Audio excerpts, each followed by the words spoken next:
Yes, c'est parti. On va attendre que tout le monde arrive. Je sais pas si on m'entend, je sais pas si on me voit bien. A priori, c'est bon.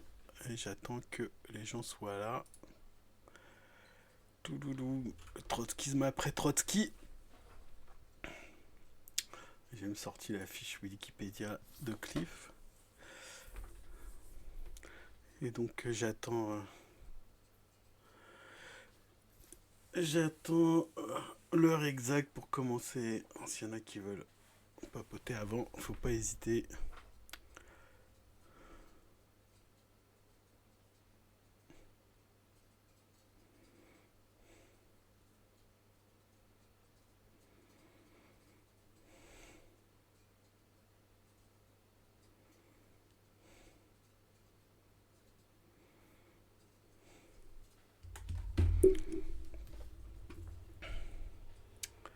Ah, il y a une personne qui est là. Nice, bienvenue. Je sais pas qui c'est. C'est ça qui est un peu dommage.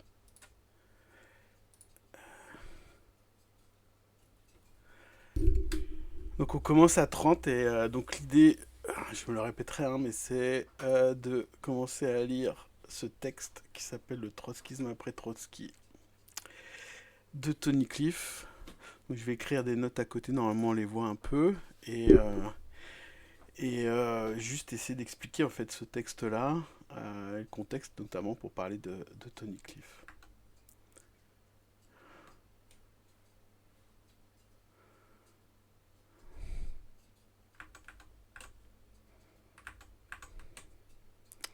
Voilà.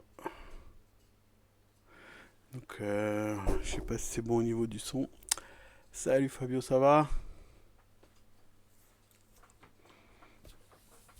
T'es en avance, c'est cool. Donc j'espère qu'on entend bien. Et je sais pas si on voit bien par contre. Ouais, ouais, ça va, ça va. Voilà, on va essayer de tenir le rythme, ça va être marrant.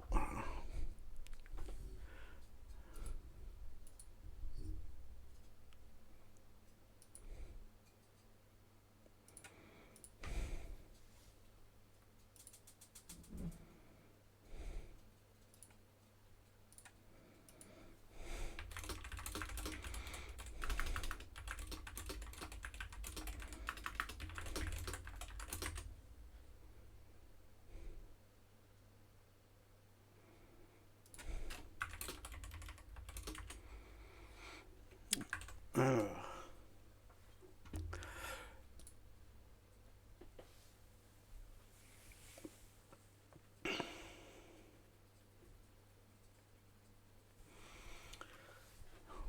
peut-être que je devrais mettre la musique, je sais pas. En fait, je me demande. Je sais pas trop comment faire en fait. Pour commencer ce genre de truc. Bah, ouais. Je vais peut-être mettre ça comme ça. Voilà, comme ça. Ou peut-être même comme ça d'ailleurs, c'est pas idiot. Ouais, non. Toi, tu restes là-bas, toi. Ah! Pourquoi il s'est barré, lui? C'est nul.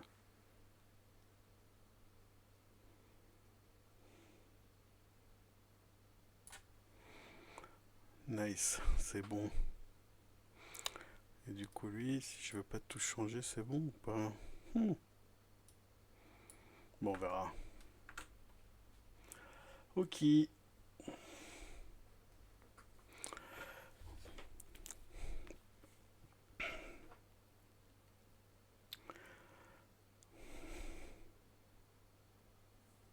Bah, Fabio, si t'as des questions, tu peux y aller. Tu peux commencer par.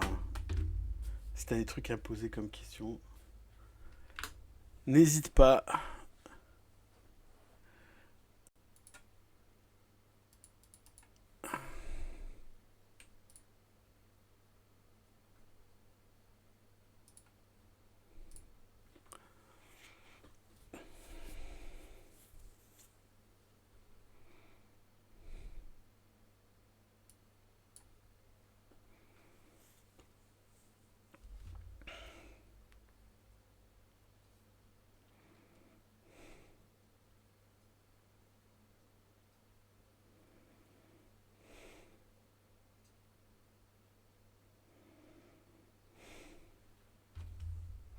T'es plutôt Captain Dark, oui. Ah, bah tu vas voir, ouais. En fait l'idée là, donc c'est de justement de parler de ça. Alors le problème, bon, on verra dans le texte, hein, le problème c'est que bon, le texte il date de 99, donc il est pas hyper vieux pour un texte sur le trotskisme, mais commence à dater un peu. Et puis il y a plein de trucs, bon, qu'il faudrait, y compris des formulations. Et en plus c'est, bon, tu vas voir, c'est un texte qui reprend un peu, qui est un peu dur politiquement pour les opposants en fait. C'est-à-dire qu'en fait il y a clairement ce qu'on appelle du sas en anglais, quoi. C'est un peu la façon que certains trottent, notamment Lénine aussi, voilà, tu passes ton temps à tailler. Et en fait, bon, on a un peu de mal à comprendre des fois les trucs politiques, quoi, les désaccords. En plus, là, il y a quand même une série de citations qui sont terribles pour les trotskistes originaux, les OG trotskistes de la 4ème internationale. Donc, ce qui fait que c'est un peu dur si t'es de la 4, de comprendre ce truc. Ça fait un peu sectos, un peu. Mais ouais, donc en fait, là, donc l'idée, avant qu'on commence, ouais, c'est déjà de parler de ce gars-là. Et donc l'inventeur de cette théorie. Et l'idée, en fait, c'est c'est toujours la même chose, c'est que j'avais écouté un podcast. Je sais plus comment ça s'appelle, un truc sur le capitalisme. J'ai oublié le nom. Fait par des sociologues, ou en tout cas des chercheurs de l'EHESS. Ils font un podcast qui est très bien. Mais dans le podcast, ils décident en fait ce qui sont les bonnes discussions et pas les bonnes discussions. Et notamment, il y en a une où ils considèrent que c'est un débat qui sert absolument à rien, qui est celui justement du capitalisme d'État ou d'État ouvrier dégénéré. Et c'est un débat qui a lieu, comment dire, bon, plus personne ne l'a, etc., etc. Ça a plus grand, ça n'existe plus, etc. Et moi, je pense que ça c'est un peu une bêtise. Déjà parce que, wesh, salut Anne, ça va? Et Et donc, ouais, je suis en train de dire, parler de Tony Cliff et du fait que le débat sur capitalisme d'État ou État ouvrier dégénéré, c'est un débat qu'il faut qu'on ait. Je dis pas que c'est pas un débat qui est central, etc., hein. Il vaut mieux discuter du racisme et du fascisme, mais c'est pas mal lié en fait là-dessus. Et on verra que dans le bouquin là, que je vais faire, là, que je vais montrer, c'est hyper. Bon, c'est pas. Il y a des choses à rajouter quoi sur la théorie qui n'ont pas été faites. Donc voilà. Donc vous pouvez trouver ce livre ici. Je vous copie le lien dans le chat. N'hésitez pas à aller jeter un œil là-dessus. Théoriquement, je vous l'ai déjà envoyé d'ailleurs à toi, Anne et Fabio. Sans pitié.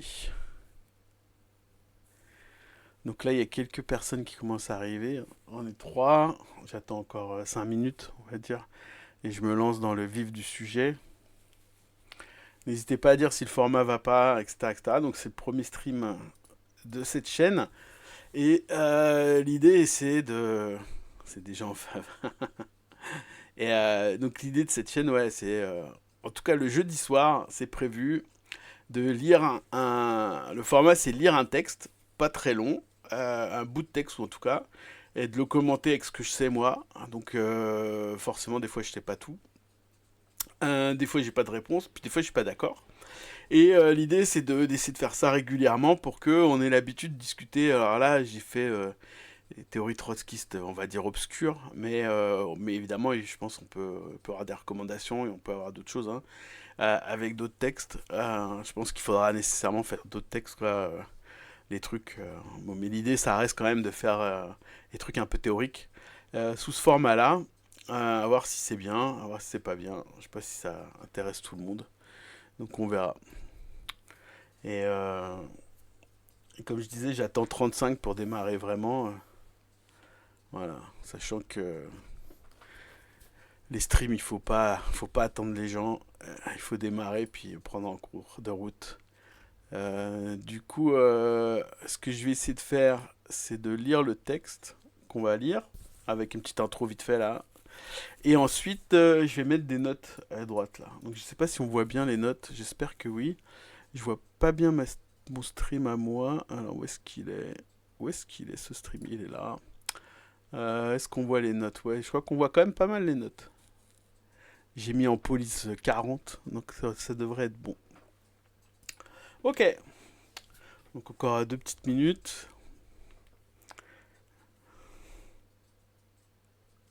Merci pour la pub, Anne.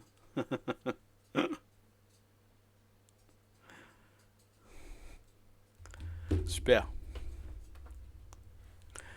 Ok, bon ben, on attend encore un petit peu. Je sais pas combien il y a de personnes là.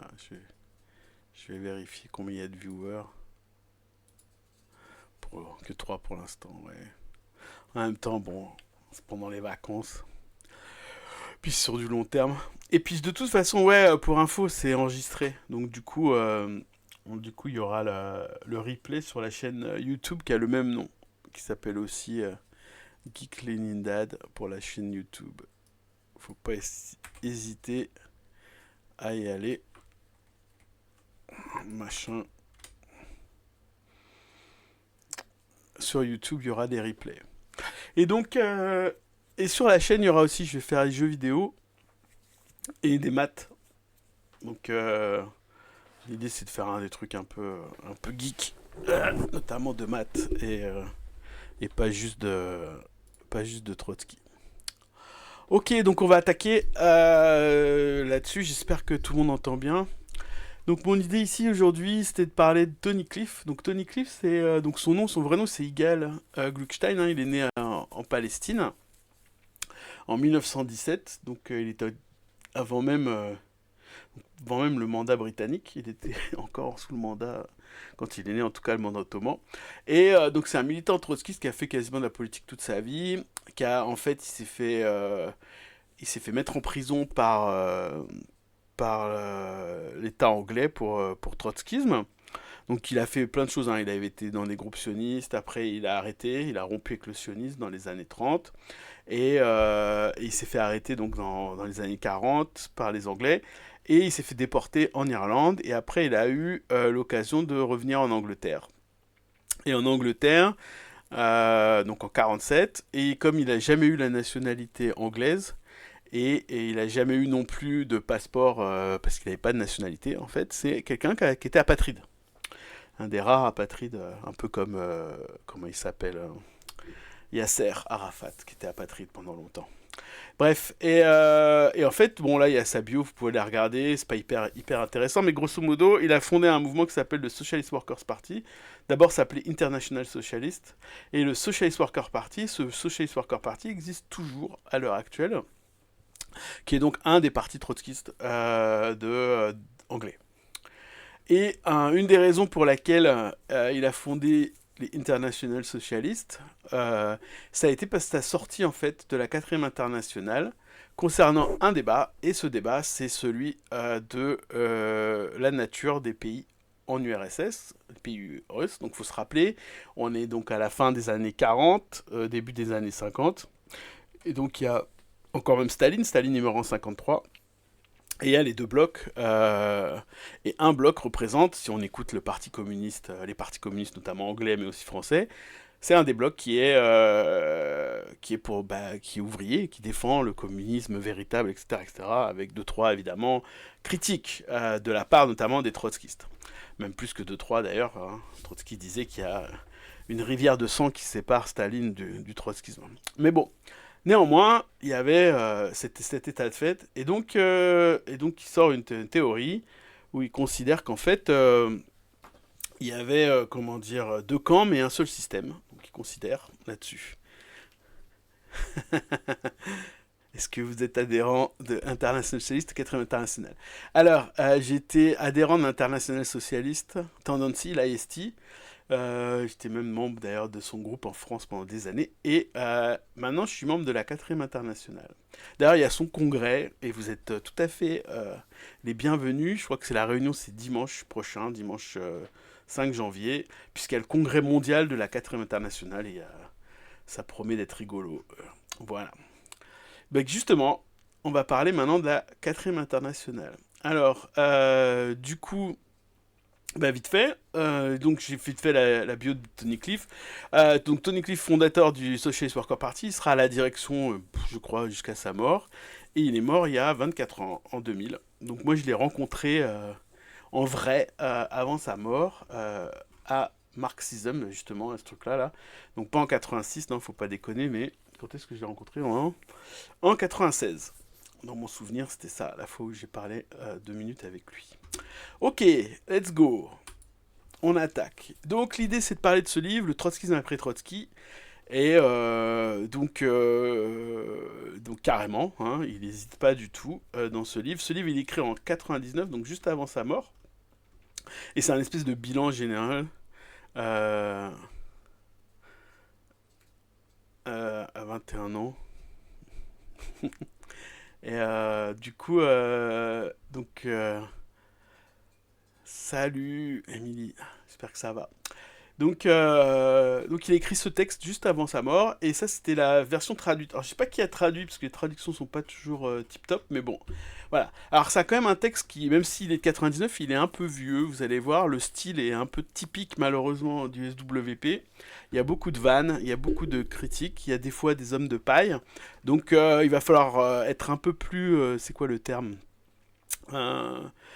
Euh, prendre avec un grain de sel, comme on dit en français, avec une, ouais, avec merde, je sais pas comment on dit en français, mais bon, grosso modo, il va falloir se poser la question, enfin, il va falloir quand même nuancer, voilà, c'est ça que je voulais dire, nuancer ce qui va être écrit. Donc l'idée c'est de lire ce livre, le Trotskisme après Trotsky, et donc qui commence par identifier le problème. Donc je vais lire des passages, prendre avec des pincettes, ouais, merci. Donc, et on y va. Donc vous pouvez évidemment lire ce livre, hein, j'ai mis le lien, c'est hyper ponctuel, ouais, c'est la partie blanche en moi qui est ponctuelle. L'autre partie ne l'est pas, mais hein, c'est celle-là qui a gagné. Donc, mais bon, je prends des notes à côté, Émilie, tu vois, donc je mets des notes à côté, donc du coup, théoriquement, on peut suivre et repartir, revenir, enfin, c'est l'idée que je me fais du stream, c'est qu'on regarde en faisant autre chose, et puis des fois on décroche. Bon, ok. Donc dans le manifeste du Parti communiste, hein, Marx et Engels montrent comment les communistes généralisent l'expérience historique internationale de la classe ouvrière. Cette expérience est en permanence changeante, et le marxisme est donc lui-même en mutation constante. La minute même où le marxisme cesserait de changer, ce serait celle de sa mort. Le plus souvent, les transformations historiques se produisent lentement, de manière imperceptible, mais parfois le changement est brusque et radical, et il y a par conséquent dans l'histoire du marxisme des tournants soudains. Donc ça c'est le slowly then gradually, c'est la tradition historique qu'on voit systématiquement dans les mouvements historiques, où on dit que les choses bougent un petit peu, puis d'un seul coup elles changent beaucoup. Et ça veut dire qu'en fait il y a des bonds théoriques, un peu comme en science, il y a des sauts, à la fois des sauts dans le système, mais aussi des sauts dans l'organisation sociale, mais aussi des sauts dans la théorie. Et là, il se propose de commencer par dire, il faut regarder ces sauts, il faut comprendre ces sauts. Et il donne les exemples classiques qu'on trouve. Il dit par exemple, comprendre l'innovation qu'a apporté le manifeste du Parti communiste, que si l'on prend en considération le contexte de la révolution de 1848 qui s'annonçait alors. Donc, grosso modo, l'apparition de la classe ouvrière et de son rôle politique, surtout à la révolution de 1848, ici donc en France. Donc effectivement, la 1848, c'est l'année de la sortie du manifeste du Parti communiste. Okay. Donc un autre tournant fut celui de la Commune de Paris qui, en 1871, inspira Marx dans La guerre civile en France, donc qui est aussi un livre de Marx, l'affirmation selon laquelle les travailleurs ne peuvent pas s'emparer de la vieille machine d'État et l'utiliser pour construire le socialisme. Les travailleurs avaient pour tâche de détruire l'appareil d'État capitaliste et de bâtir un État sans police, sans armée permanente et sans bureaucratie. Un État, alors c'est sans police, sans armée permanente, il y a un S, c'est la police et l'armée qui ne sont pas permanentes et sans bureaucratie. Un État dans lequel tous les fonctionnaires seraient élus, révocables à tout instant, donc les fonctionnaires à la fois qui travaillent, mais aussi ceux qui sont dirigeants, et ne percevraient pas de salaire supérieur à celui des ouvriers qu'ils représentent. Donc on n'a pas de bonus à avoir le, comment ça s'appelle, être dirigeant. Donc le manifeste du Parti communiste n'avait pas mentionné ça. Effectivement, il n'y a rien de ce que doit faire de l'État dans le manifeste du Parti communiste. Hein. Il dit juste qu'il faut faire la révolution. Mais désormais, Marx savait quels seraient les traits fondamentaux d'un État ouvrier. Alors voilà, il n'était pas arrivé à cette conclusion en travaillant à la bibliothèque du British Museum. Sa compréhension venait de l'activité des travailleurs parisiens qui avaient pris le pouvoir pendant 74 jours et montré quelle forme d'État la classe ouvrière était susceptible de créer. Donc il y a vraiment l'idée de base, je vais la noter ici très vite, qui est que on apprend des luttes, et la théorie, elle augmente au fur et à mesure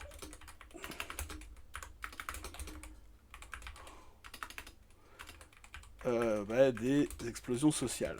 En fait, c'est surtout à ces moments-là que la théorie progresse, ce qui n'est pas tout à fait vrai, on verra après justement. Donc là, il prend l'exemple classique du manifeste, l'exemple classique de l'État, du fait qu'on sépare, les marxistes se séparent en fait des libertaires sur cette question-là de l'État à ce moment-là, et donc il crée donc effectivement la deuxième internationale, puis après la troisième. Donc on continue, voilà, de la même façon, théorie trotskiste de la révolution permanente est un produit de la révolution de 1905. Donc cette théorie exposait que dans les pays arriérés et sous-développés, alors là il faut vraiment prendre ce terme très avec des pincettes, c'est backward countries and underdeveloped, c'est le terme qu'utilise Tony Cliff, on n'utilise plus ce terme, on dit pas arriéré, faut arrêter d'utiliser ces termes-là, et sous-développé aussi, ça nécessiterait d'autres explications, d'autres termes, mais des pays pour lesquels qui sont sous domination impérialiste, c'est pas des pays qui ont une économie hyper développée, c'est des pays qui ont une paysannerie qui est extrêmement importante, et par rapport à la classe ouvrière, et ça c'est en contraste avec les pays impérialistes occidentaux comme les US et l'Europe occidentale. Voilà, donc la bourgeoisie arrive en tard, est en relâche. Alors elle arrive tard, c'est parce qu'évidemment, comme il y a très peu d'usines, très peu de classe ouvrière, il y a aussi peu de bourgeois, peu de gens qui possèdent des moyens de production, puisque essentiellement les gens c'est des paysans, des grands propriétaires terriens et des petits propriétaires terriens. Donc la bourgeoisie arrive en tard, elle est trop lâche et trop conservatrice pour accomplir les missions démocratiques bourgeoises, comme l'indépendance nationale, donc la lutte de l'indépendance nationale, et la réforme agraire, qui consiste évidemment à transformer la paysannerie. Donc ces tâches ne pouvaient être menées à bien qu'au moyen d'une révolution conduite par la classe ouvrière prenant la tête de la paysannerie. Donc ça, c'est l'idée pendant super longtemps qu'il fallait attendre un développement, par exemple en Russie, attendre que la classe ouvrière devienne plus nombreuse. Donc à l'époque, il y a 120 millions d'habitants et une classe ouvrière de, je crois que 4, 5, peut-être 10 millions de personnes. Donc du coup, un très faible nombre de paysans, d'ouvriers. Et du coup, à l'époque, la théorie, avant 1905, c'était que il fallait attendre. La révolution, elle aurait d'abord lieu à l'endroit où il y avait surtout des travailleurs en grande majorité. En fait, en pratique, la révolution de 1905, c'est qui commence à remettre en cause le tsar, elle est organisée par le prolétariat. En fait, dans le processus même de l'accomplissement de ces tâches, c'est ce que dit Trotsky, une révolution qui serait l'œuvre des travailleurs ne pourrait que transcender les limites des normes bourgeoises de propriété et aboutir à l'établissement d'un État ouvrier. Donc là, ce qu'il dit, c'est que comme ce sont c'est Trotsky dit, comme c'est les ouvriers qui font la révolution, alors quand ils la font, ils la font pas pour les bourgeois, ils la donnent pas à la bourgeoisie pour faire un État libéral bourgeois classique qu'on trouve dans les démocraties occidentales, mais au contraire faire un État supérieur qui est un État ouvrier. Donc l'idée que la bourgeoisie était contre-révolutionnaire et que la classe ouvrière conduirait la paysannerie n'était pas issue de façon spontanée du brillant cerveau de Trotsky. Donc ça, c'est ce que dit évidemment Cliff, mais on a vu ça au moment de la réalité de la révolution de 1905. Celle-ci montrait que c'était les travailleurs et non la bourgeoisie qui avaient combattu le tsarisme, donc c'est ce que j'expliquais là-dessus. Voilà. On continue, le parachèvement du marxisme par des théoriciens comme Lénine ou Rosa Luxembourg est issu lui aussi de l'expérience historique, comme le montre le livre de cette dernière, sur les grèves de masse, donc le livre de Rosa Luxembourg, qui est un produit des luttes en Russie et en Pologne au cours de l'année. Donc encore une fois, il redit, le marxisme, ça s'apprend à partir de la lutte et de l'exploration de l'expérience de celle-ci. Okay, et un nouveau tournant, c'est produit lorsque Staline s'employait à balayer la tradition révolutionnaire bolchevique. Il échut à Trotsky, c'est pas mal comme terme, de s'en faire le défenseur, ce qu'il fit de façon admirable jusqu'à son assassinat en 1940. Cependant, à la fin de la Seconde Guerre mondiale, la 4e internationale qu'il avait créée était confrontée à des défis nouveaux et décisifs, c'est-à-dire que il y a des nouvelles luttes, des nouvelles organisations de la société, il faut les prendre en compte dans une situation profondément différente de celle qui avait été prévue par son fondateur. Donc ça suscita des difficultés particulières liées au fait que le mouvement était désormais privé du géant intellectuel qui l'avait conduit jusque-là. Donc là, c'est la théorie de Cliff, c'est que on a des trotskistes sans Trotsky. Et ça pose un problème, parce que il sous-entend en fait que les gens ils sont pas très intelligents par rapport au géant intellectuel qui était Trotsky. Donc là, on va parler donc des fameux pronostics de Trotsky. Donc avant de mourir, enfin pas avant, parce que c'est pas, enfin si avant forcément, mais c'est pas évidemment. Oh putain, Trotsky, nice. Les pronostics de Trotsky, c'est les prédictions qu'il avait sur l'évolution du système capitaliste. Ok. Et donc il avait fait un certain nombre de, ça idolâtre.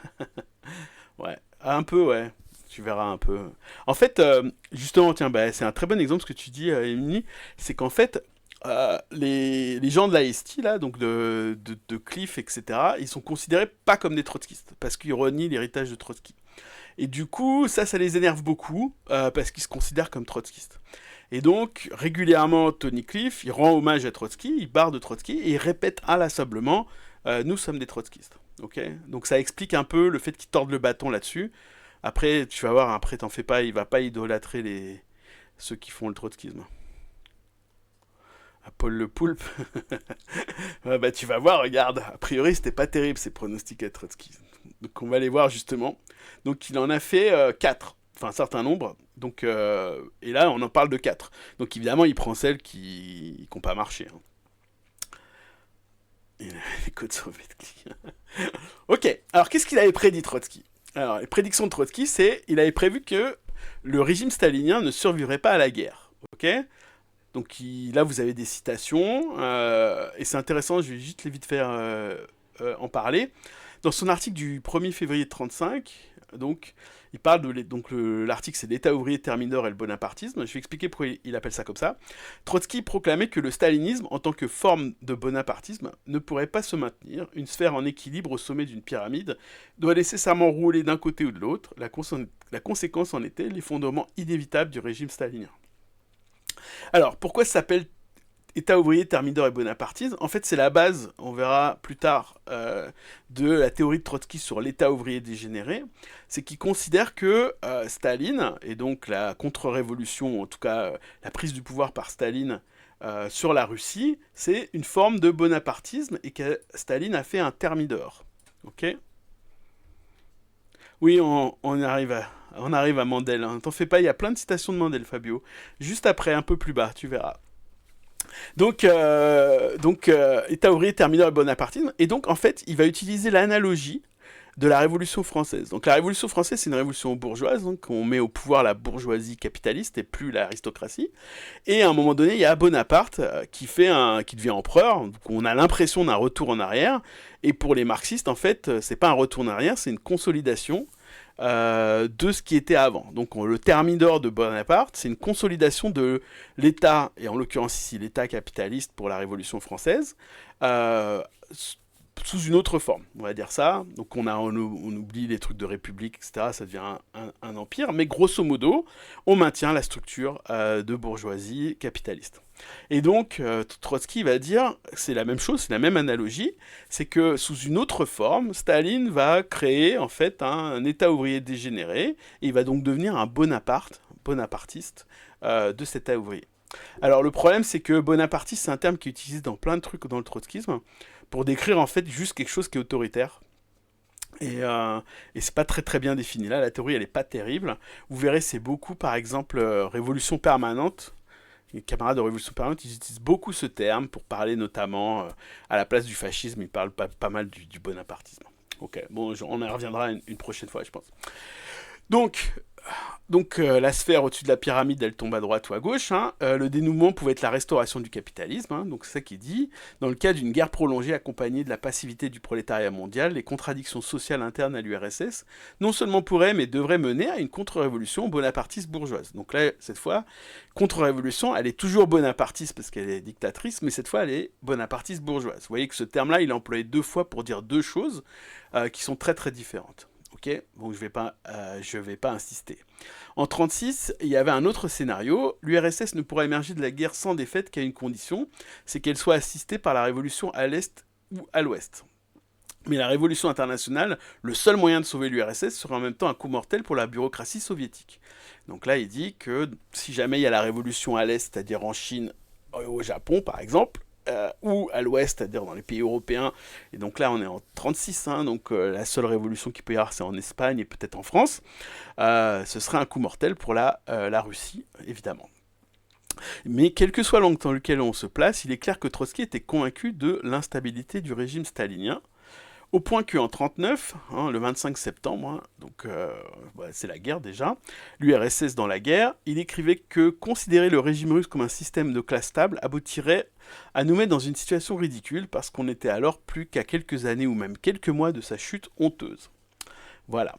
Évidemment, vous le savez tous, puisque maintenant on a 80 ans de recul, la réalité de la fin de la Seconde Guerre mondiale, c'est très différente. Au contraire, la Russie, elle s'effondre pas du tout, elle se développe même économiquement, et puis même elle augmente en fait sa taille, puisqu'elle crée des pays tampons, plus que tampons, elle crée un ensemble d'États qui vont suivre en fait son système, qui s'étendra donc à l'Europe de l'Est, et puis à d'autres endroits, hein, évidemment.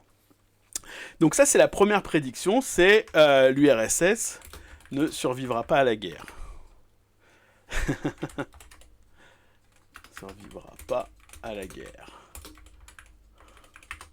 Ok, donc ça c'est la première prédiction. Alors la deuxième prédiction, je sais pas pourquoi il met des espaces neuil. Ok.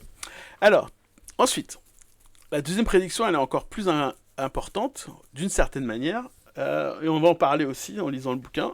C'est pas mal sous-estimé à l'époque. Donc il pensait que le capitalisme était entré dans une crise terminale. Donc la production, elle ne pouvait pas croître, il ne pouvait pas de réformes sociales sérieuses, et l'amélioration des conditions de vie des travailleurs était impossible. En 1938, donc dans le texte L'agonie du capitalisme et les tâches de la 4e internationale, ah oui, tu sais, c'est en 38, hein. Franchement, l'optimisme, c'est mortel en 38-39, quand tu vois, quand t'es de gauche. C'est un peu l'optimisme qu'on a maintenant, mais à l'époque probablement encore pire. Donc Trotsky écrivait que le monde occidental était dans une époque de déclin du capitalisme, lorsqu'en général il ne peut être question de réformes sociales systématiques ou d'amélioration des conditions de vie des masses. Quand toute revendication sérieuse du prolétariat, et même toute exigence sérieuse de la petite bourgeoisie, va bien au-delà des limites des rapports de propriété capitaliste et de l'État bourgeois. Donc en fait, ce que dit Trotsky, il dit que là, les capitalistes, ils peuvent rien lâcher. Vraiment rien lâcher. Et ça, c'est pas possible. Donc il dit qu'on est dans cette situation-là. Mais le capitalisme d'après-guerre ne devait pas s'enfoncer dans la stagnation générale ou la décadence. En fait, c'est l'inverse. Le capitalisme occidental a connu une expansion considérable qui s'accompagnait à une renaissance du réformisme. Et là, on va avoir une théorie que défend Tony Cliff, qui va expliquer en fait pourquoi il n'y a pas de révolte forte, en tout cas dans les pays occidentaux. C'est parce que le capitalisme occidental, il s'est hyper développé pendant cette période-là, y compris, il a permis en fait, il a laissé des miettes, plus que des miettes d'ailleurs, à son prolétariat qui va pouvoir bénéficier d'une augmentation du niveau de vie. Donc là il va développer ça, hein, comme l'indique Mike Kidron. Le système dans son ensemble n'a jamais connu d'expansion aussi rapide et aussi longue que depuis la guerre, 2 fois plus vite entre 1950 et 64 qu'entre 1913 et 1950. Okay. Par conséquent, les partis sociaux-démocrates et communistes, loin de se désintégrer, donc c'est la fin du réformisme parce qu'on ne peut plus rien gagner, mais au lieu de disparaître, ils émergent encore plus forts. Hein. Le Parti communiste était très fort en France notamment, mais aussi la social-démocratie en général. Alors en France c'est un peu compliqué, il n'y a pas eu vraiment de gouvernement de gauche pour plein de raisons avant les années 80, mais grosso modo, le réformisme, l'idée qu'on peut améliorer la vie, lui, a connu une expansion un peu partout.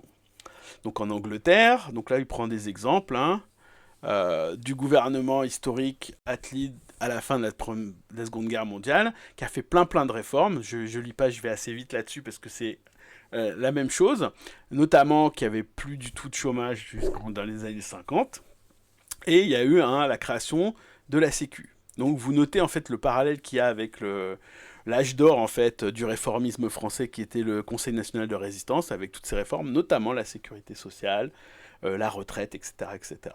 Okay, donc comme il dit, la Grande-Bretagne n'est pas une exception, le niveau de vie s'est élevé dans toute l'Europe, plein emploi ou presque c'était la règle, réforme systématique, blablabla, bla bla bla, les partis sociaux-démocrats restèrent longtemps au pouvoir dans plein de ces pays. D'accord ? Donc ça aussi, le capitalisme, il s'effondre pas. Et ça, il s'est planté. Alors, pour nuancer quand même ce que dit Cliff, et rendre à César, c'est-à-dire ce qui est à Trotsky, Trotsky, il écrit avant la guerre la plus mortelle de l'histoire de l'humanité, 2 bombes atomiques, 50 millions de morts. Voilà, on est passé pas loin d'un truc terrible de destruction totale du capitalisme, mais c'est effectivement à l'issue, en tout cas, de la fin de la guerre, les gens normaux pouvaient penser que encore un travail. Salut. Et donc salut Valk. On se suit sur Twitter, je crois. Et donc je disais oui que bon, une fois que la guerre elle est finie, on peut refaire cette analyse que bon, bah, elle s'est pas effondrée, le monde s'est pas effondré, même si la guerre a été un événement terrible. Donc bon, là il est un peu dur avec Trotsky, je trouve, quand il dit ça.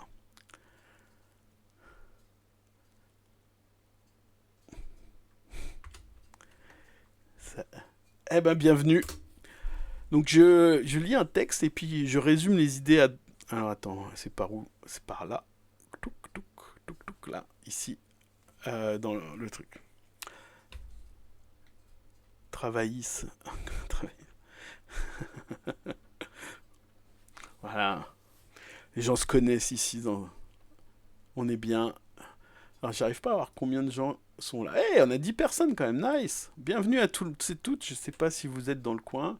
N'hésitez pas à dire un petit mot si vous êtes là. Hein. Euh, Ah bah il y a ma sœur, tiens, qui me suit, visiblement. Konbanwa. Ah mais tout le monde se connaît ici, c'est nice. Ok, bon ben voilà, donc je vous laisse parler. Hein.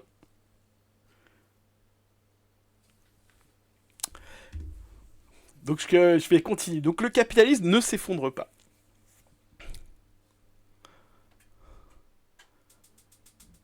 Bonjour, moi je connais personne. Salut l'anti-stream. Moi je sais pas non plus, je sais pas si on se connaît non plus. Ah mais visiblement tu dois connaître des gens. Ah, je sais pas qui est l'anti-stream. Ok, bon. Je crois que la psychothèque m'expliquera. Ok, je continue. Là-dessus, on passe au point 3. Hein, donc, sur la théorie de la révolution permanente. Donc, on y va. Donc, je dis point 1, la Russie n'a pas disparu. 2, le capitalisme n'a pas disparu. 3, donc, en utilisant la théorie de la révolution permanente, donc c'est la fameuse révolution qui disait que, je vous ai dit, en généralisant à partir d'expériences de 1905, que la bourgeoisie, elle peut pas faire son devoir national, mais au contraire, elle laisse la place au prolétariat et que celui-ci doit faire une révolution ouvrière. Donc, en utilisant, c'est ça la théorie de la révolution permanente, Trotsky a affirmé que dans les pays arriérés et sous-développés, donc rappel, hein, on ne dit plus ces termes-là, je vais le redire à chaque fois, hein, il faut qu'on change de terme là-dessus, mais c'est les pays sous domination impérialiste, les pays sous domination coloniale, surtout à l'époque, l'accomplissement des tâches démocratiques bourgeoises, indépendance nationale et réforme agraire ne pourrait être mené à bien que par le pouvoir ouvrier. Et ça aussi, visiblement, ça a été réfuté par la réalité. En Chine, le pays le plus peuplé du monde, Mao Zedong mena un parti stalinien complètement coupé des ouvriers à l'unification du pays, à la dépendance vis-à-vis de l'impérialisme, et oui, ça c'est clair et net, à la mise en place de réformes foncières, notamment le grand bond en avant, nice. Des processus similaires se produisaient ailleurs, notamment à Cuba, au Vietnam et à d'autres endroits. Et donc ça c'est très très important, ce truc-là aussi, c'est que ça marche pas, la théorie de la révolution permanente. Il y a d'autres forces qui peuvent s'émanciper à certains moments de l'impérialisme. Et oui, oui, mais l'inspiration stalinienne, hein, mais son parti. En plus, ils sont détestés un peu après, au début, ils étaient potes. Mais ouais, tu as raison. Et finalement, si les 3 pronostics ci-dessus avaient été corrects, il n'y aurait eu aucune perspective pour le stalinisme et le réformisme, et le terrain était favorable à une croissance très rapide de la 4e internationale. Donc en fait, la conclusion de la 4e prédiction de Trotsky, qui est la prédiction, là, par contre, celle-là, alors, la révolution permanente marche pas, n'a pas eu lieu, je résume, je ne vais plus écrire, ok, et ensuite, à partir du moment où le capitalisme s'effondre, le stalinisme s'effondre, et que le mouvement ouvrier il est censé gagner, et c'est le seul puisque les bourgeoisies elles peuvent pas le faire, ça veut dire que comment dire le ça veut dire quoi? Ça veut dire qu'il y a de la place pour que les trotskistes deviennent massifs. Et notamment, il y a un succès de la 4e internationale. C'est ça qui est important en fait dans ce truc-là, c'est qu'il prédit en fait une augmentation massive en fait de la 4e internationale. Donc en 1938, on a cet exemple-là. L'humanité est devenue plus pauvre qu'il y a 25 ans. Les moyens de destruction sont infiniment plus puissants. Dans les tout premiers mois de la guerre, par conséquent, une réaction orageuse contre les fumées du chauvinisme se produira dans les masses laborieuses. Donc, à l'issue de la guerre, il y aura une révolte. Les premières victimes de cette réaction, en même temps que le fascisme, seront les partis de la 2e et 3e internationale. Donc la 2e, c'est les partis sociaux-démocrates, et la 3e, c'est les partis communistes staliniens. Leur effondrement sera la condition indispensable d'un réel mouvement révolutionnaire. Donc il faut la disparition de ces partis, qui était prévu, donc, comme disait avant Trotsky, qui ne retrouvera pas d'autre axe de cristallisation que celui de la 4e internationale. C'est-à-dire que les masses laborieuses voulant lutter contre le capitalisme vont automatiquement rejoindre la 4e internationale, et dont on verra, dont les cadres trempés mèneront les ouvriers à la grande offensive. Voilà. Donc on voit très bien la façon de voir aussi de Trotsky à l'époque, au moment où il crée la 4e internationale. Alors, Trotsky avait déjà affirmé que, dans le centenaire du manifeste, donc en 1948, sera célébrée la 4e internationale, qui sera devenue la force révolutionnaire majeure sur la planète. Moi non plus, j'ai pas compris comment ça, la levée de fonds a foiré. Kappa. Je sais pas, je comprends même pas. Ok, j'attends. Ah, de RFE, oui. Non, elle a fonctionné leur levée de fonds. Les chacals. Après, je sais pas s'ils disent la vérité. Hein. Je vais supposer que oui, mais c'est pas sûr. Alors attends.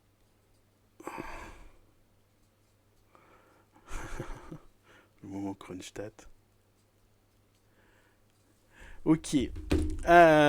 Donc j'étais en train de lire les messages de Anne. Ok, alors, donc il continue là-dessus, hein, la force révolutionnaire majeure de notre planète. Donc il prédit une augmentation massive du trotskisme, en fait, de la 4e internationale. Bon, ça, oui, hein, tu dis toujours hein, que ça va devenir massif, quoi, mais bon. Ah, là, ok, ça y est, j'ai compris. Waouh. J'oublie toujours qu'il s'appelle Révolution permanente. Ouais, il a dit plein de trucs bien aussi, mais bon, effectivement, voilà. Allez, on continue. C'est pas du Trotsky bashing, hein. Normalement c'est de la 4e internationale bashing ce texte. Alors c'est l'intro, donc on verra, c'est le chapitre suivant, lui il tape plus sur la théorie. Donc on y va. Donc voilà, donc 10 ans, seulement 10 ans, permettez-moi de finir avec une prédiction. Pendant les 10 prochaines années, le programme de la 4e internationale deviendra le guide de millions d'hommes, hein, et ces millions de révolutionnaires sauront conquérir le ciel et la terre. Donc voilà le pronostic de Trotsky.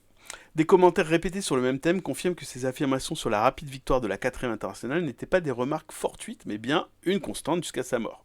Donc il pousse à fond pour dire la situation politique, en fait c'est ça qu'il dit, elle sera favorable à nous parce que effondrement du capitalisme, effondrement de la Russie stalinienne, effondrement de la social-démocratie parce qu'il n'y a plus de marge de manœuvre pour des réformes, effondrement du stalinisme et des partis communistes. Du coup, il reste qui? Il reste nous. Voilà, je résume assez vite. Et évidemment, bon ça vous connaissez, hein, 80 ans après avec le recul, cette prédiction s'avérera aussi sans fondement, et les pronostics concernant la Russie, le capitalisme occidental et le tiers-monde furent démentis par les événements postérieurs à 1945. Très peu d'espace subsistait pour la 4e internationale, les organisations trotskistes restèrent minuscules, sans grande influence sur la classe ouvrière. Il pourrait préciser plein d'autres choses, notamment la création de sectes, le fait qu'il y a plein de scissions, de divisions, etc. etc. Voilà, donc il n'y a pas eu ça. Donc ça, c'est vraiment la conclusion. Alors ensuite, il va essayer de s'atteler à ses prédictions, essayer de comprendre d'où elles sortent. Donc ça, c'est la suite du texte. Mais avant ça, donc je rappelle, il va essayer de défendre Trotsky. Donc Tony Cliff, il faisait beaucoup ça. hein. Il parle des géants, il dit que si on veut s'appuyer sur la théorie, il faut se mettre sur l'épaule des géants. Il dit souvent ça là-dessus. Quand on est sur les épaules des géants, on voit par-dessus la foule. Trotsky, il dit beaucoup ça. Trotsky, pardon, Cliff, il dit beaucoup ça, il parle beaucoup comme ça. Et donc là, il se suit un texte que je vais pas vous lire, parce que c'est pas, sauf si vous connaissez pas du tout la vie de Trotsky. En fait, c'est le CV de Trotsky, pour dire que c'est quelqu'un qui était très très important dans l'histoire du marxisme. Ce que dit, c'est d'ailleurs très bien sur Trotsky, c'est tout à fait vrai, c'est tout à fait exact. Notamment, il parle de son implication évidemment en tant que dirigeant de la Révolution russe, dirigeant de l'armée rouge, ok, et puis dirigeant de la 4e et du communisme international. Il a montré aussi plein de trucs compliqués qui la situation, il y a eu plein de prédictions qui, elles, étaient correctes, hein, sur le développement, la suite. Donc je passe très vite sur cette partie du texte. Le truc important à retenir, c'est son analyse sur le fascisme. Sur le fait que à l'époque tout le monde, on comprenait pas beaucoup le nazisme et puis le fascisme de Mussolini. Les textes de Trotsky sur ça sont parmi les textes qui sont les plus intéressants de Trotsky, notamment sur des stratégies antifascistes, d'où vient le fascisme, etc., etc. Ce qui est dommage d'ailleurs, c'est que les trotskistes, mais c'est un peu ce qu'on peut reprocher là, les trotskistes actuels, ils reprennent les textes de Trotsky sans comprendre vraiment la dynamique. Et donc du coup, on a quand même de piètres antifascistes parmi l'extrême gauche trotskiste là-dessus. Mais bon, ça, on pourra en discuter probablement une prochaine fois, sauf si ça vous dit le faire maintenant. Voilà. Donc, grosso modo, voilà, si vous prenez cette phrase, je vais juste lire ça. Dans les journées affreusement sombres des années 30, Trotsky brillait pour nous comme une étoile étincelante. Attention. Avec la montée terrifiante des nazis, le procès de Moscou qui condamnait les dirigeants de la Révolution d'octobre, du parti bolchevique et de l'Internationale comme des agents nazis, il était compréhensible que nous fussions profondément dépendants de lui, idéologiquement aussi bien qu'émotionnellement. Nous étions totalement convaincus, et à bon droit, du génie de ses analyses dans la situation de son ensemble et de sa stratégie et des tactiques qu'il développait pour y répondre. Donc, grosso modo, il considère qu'il était trotskiste et que c'était un phare lumineux qui permettait de meilleures analyses. Mais bon, le problème c'est que après la guerre, se pose la question de, en fait, les prédictions, elles sont pas bonnes de Trotsky. Donc je m'aperçois que je sais jamais écrire Trotsky. Ok. Bon, alors je résume là ce qui a été dit par Cliff en une phrase. Trotsky the GOAT. Ça ira plus vite que tout son texte, mais vous avez l'idée. Donc rappelez-vous, comme je disais en introduction, Cliff il veut systématiquement maintenir l'idée qu'il est trotskiste. Okay. Il était d'ailleurs trotskiste au moment où Trotsky était encore en vie, Cliff. Ok. Alors, let's go. Qu'est-ce qui s'est passé? Alors, après la guerre, il était vraiment très douloureux de regarder la réalité, qui était que les pronostics de Trotsky, à la fois sur l'avenir du stalinisme, la situation économique, politique et sociale dans l'Occident capitaliste, aussi bien que dans l'Orient arriéré, sous-développé, bref, ne se trouvaient pas vérifiés. Répéter littéralement ces paroles tout en évitant de faire face à la situation réelle n'était pas seulement lui faire trop d'honneur, c'était aussi l'insulter. Cela aurait abouti à traiter Trotsky comme un personnage coupé de l'histoire, ce qui peut convenir à une secte religieuse. Bon, alors ça, c'est des trucs classiques. Voilà, quand on croit en quelqu'un, c'est forcément une secte religieuse, mais pas du tout juste une organisation de base, un peu comme n'importe quel parti. Mais bon, mais pas aux disciples du socialisme scientifique, du marxisme. Le cœur lourd, il nous fallait nous rappeler les paroles attribuées à Aristote. Platon m'est cher, mais la vérité m'est plus chère encore. Ok, donc let's go. Du coup, là, vous allez voir le texte, la suite du texte, c'est les critiques de tout ce qu'ont dit les trotskistes. Donc là, vous allez voir, c'est un truc à charge contre toute la tradition trotskiste post-seconde guerre mondiale, sur comment dire, en fait, ce qu'il veut dire là, Cliff, c'est que, au lieu de regarder la réalité en face et de dire Trotsky s'est planté, il faut revoir telle ou telle partie de la théorie, les gens, ils n'ont pas voulu faire ça dans la 4e internationale. Et donc, on va avoir une liste interminable de choses horribles dites par la 4e internationale au sujet des prédictions de Trotsky. Ok ? Donc, c'est ça. Alors, on y va. Donc, de façon compréhensible, mais erronée, la direction de la 4e internationale refusa d'admettre que les pronostics fondamentaux de Trotsky avaient été réfutés par les événements. Ok, faire face à cette vérité était la condition préliminaire indispensable pour répondre à la question Pourquoi n'ont pas été réalisés? Donc pourquoi Trotsky s'est planté? Ok, d'après Cliff. Poser la bonne question, c'est 90% de la réponse. Bon, après, on a une pauvre phrase. Longtemps avant Isaac Newton, les pommes tombaient des pommiers. Le fait qu'il ait posé la question pourquoi a permis de découvrir la loi de la gravitation universelle. Bon, ce raccourci est un peu bizarre, mais vous comprenez l'idée. Voilà, tout n'est pas bien dans ce qu'écrit Tony Cliff. Il faut quand même bien l'admettre. Ça, il aurait pu s'en passer. Bon, peu importe. Pour surmonter la crise que connaissait le trotskisme à l'échelle mondiale, il fallait donc contempler l'abîme qui séparait les prédictions de Trotsky de la réalité, ce qui n'a pas été fait. Voilà, et donc là on y va. Prenons la première prédiction de Trotsky. Comme nous l'avons vu dans le texte cité plus haut, il pensait que le régime stalinien ne survivrait pas à la guerre. Voyant que Staline continuait à diriger la Russie, le dirigeant trotskiste américain James P. Cannon, donc c'est un trotskiste très célèbre des années 30 aux États-Unis, en tira la conclusion que la guerre n'était pas terminée. Et donc en 45, la guerre n'est pas terminée, en 48, la guerre n'est pas terminée, en 50, la guerre n'est pas terminée, etc., etc.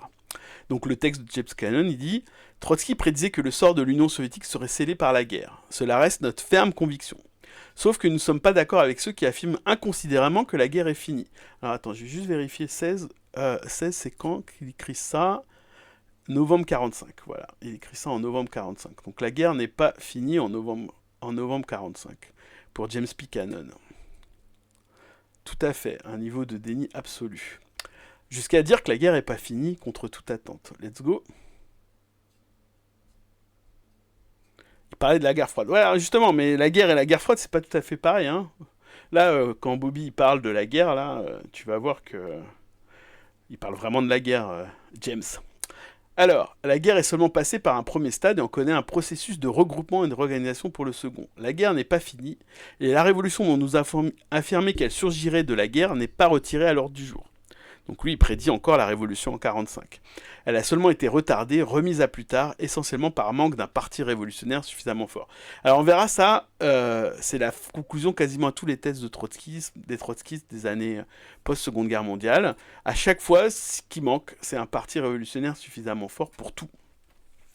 Et donc évidemment, il faut comprendre pourquoi est-ce que ça c'est vrai, est-ce que c'est ce manque de parti, mais souvent c'est vrai parce qu'il n'y a pas de parti, mais c'est pas parce qu'il existe que ça va marcher, mais surtout on essaie pas de comprendre de pourquoi il n'y a pas ce parti révolutionnaire suffisamment fort.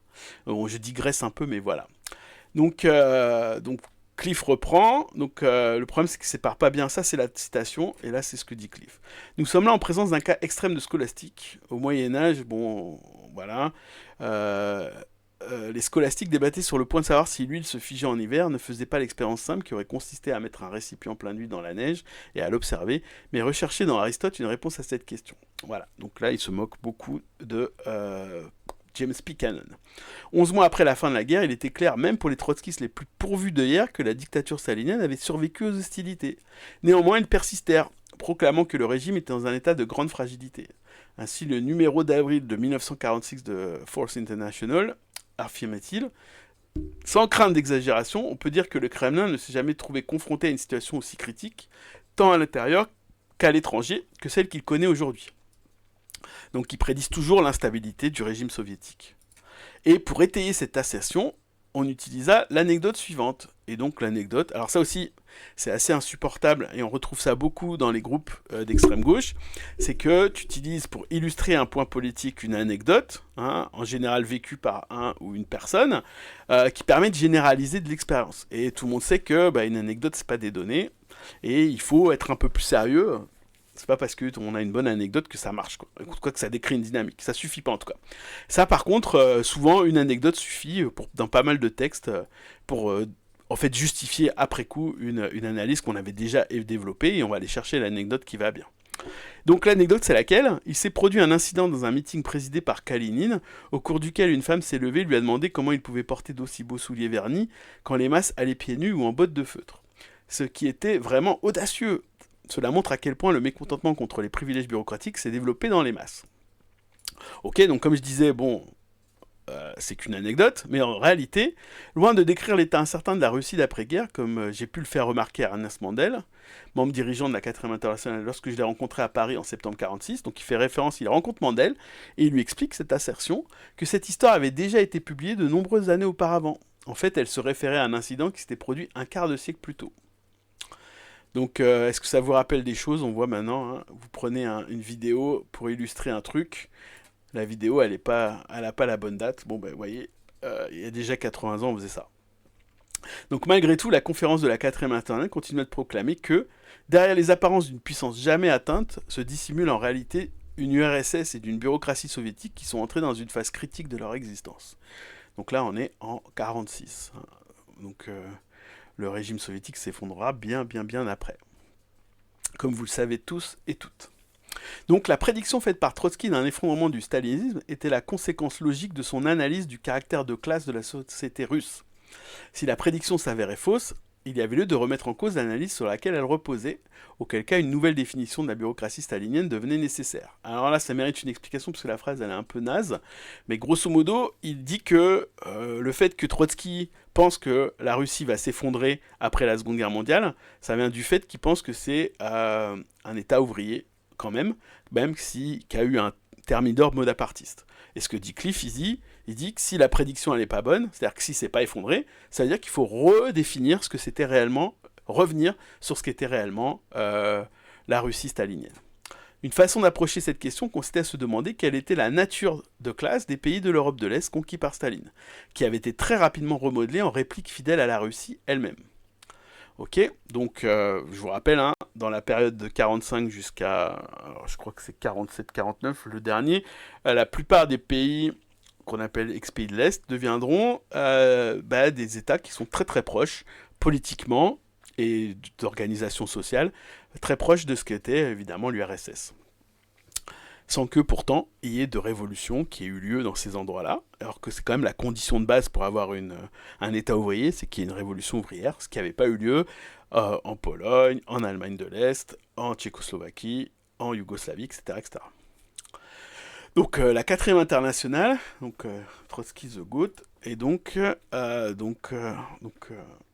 vais juste noter les trotskistes dans le déni. Hop, trotskistes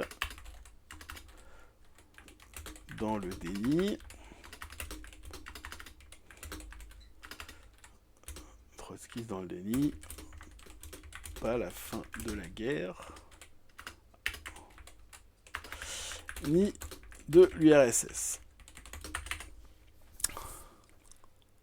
Alors, la 4e internationale acceptait sans réserve l'analyse développée par Trotsky de la Russie comme un État ouvrier. Donc c'est le truc que je ferai référence tout à l'heure. Un État ouvrier dégénéré, entre guillemets, un État ouvrier déformé par une direction bureaucratique.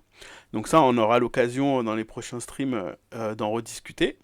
Mais bon, pourtant, si la Pologne, la Tchécoslovaquie, la Hongrie, etc. avaient la même nature que la Russie, ne s'ensuit-il pas que Staline avait accompli une révolution en Europe de l'Est? C'est-à-dire, est-ce qu'il avait accompli une révolution